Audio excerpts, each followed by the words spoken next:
பனி சூழ்ந்த இரவில் விக்ரமாதித்தன் தனது வாளை ஏந்தி காட்டில் நடந்தார்.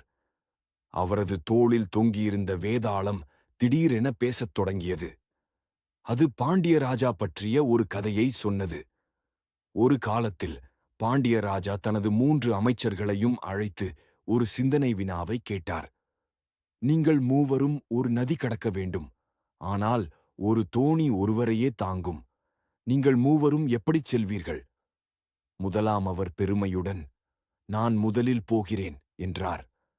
இரண்டாம் அவர் சிந்தித்து, நான் நீந்திப் போகலாம் என்றார்.